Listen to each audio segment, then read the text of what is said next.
ቲያና ቶፉ የጉዞ ገጠመኝ።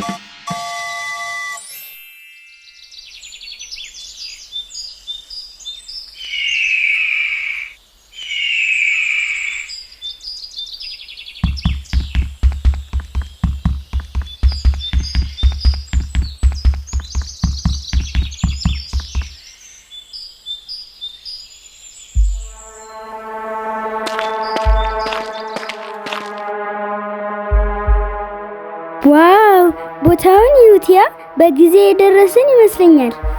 አላውቅም ቶፉ፣ የቦታ ትክክል አይመስለኝም። ብንመለስ የሚሻል ይመስለኛል ቶፉ። አረቲያ ይሄ መንደር ብቻ ነው። ሊከሰት የሚችለው መጥፎ ነገር ምን ይመስልሻል?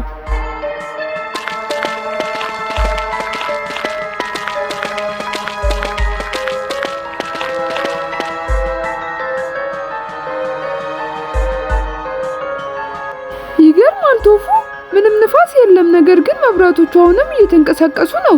በህይወት ያሉ ይመስላል። ምናልባት አስማት ሊሆን ይችላል። እስቲ ምን ሊሆን እንደሚችል እንየው።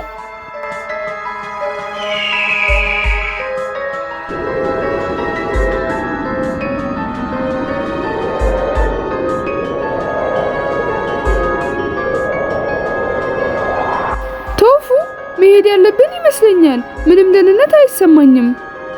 አረቲያ አስተማሪ የሆነ መንፈስ ብናገኝስ? ማን ነው ወደ መንደሪ ለመግባት የሚደፍረው?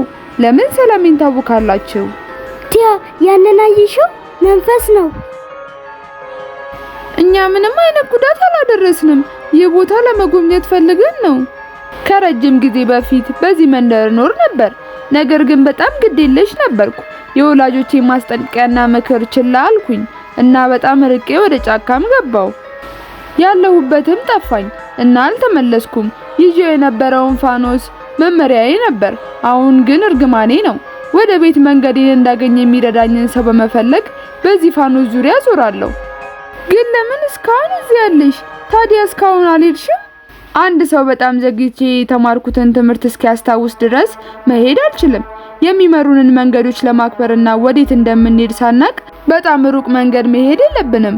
ከዚህ በኋላ ብቻ ፋኖሴ ይመጣል እናም መንፈሴ በመጨረሻ ማረፍ ይችላል። እኛም ልንረዳሽ እንችላለን። ለመንደሩና ለጫካው አክብሮት ማሳየት አለብን። በሚቀጥለው ጊዜ ትክክለኛ መንገድ መከተላችንን እናረጋግጣለን።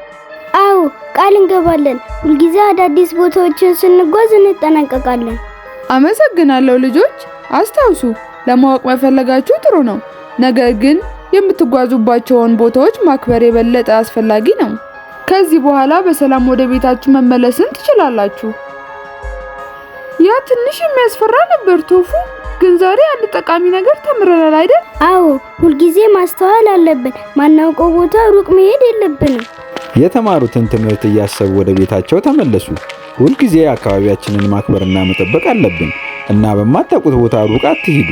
ማወቅ የምንፈልገውን ነገር በጥንቃቄ መመዘን አለብን።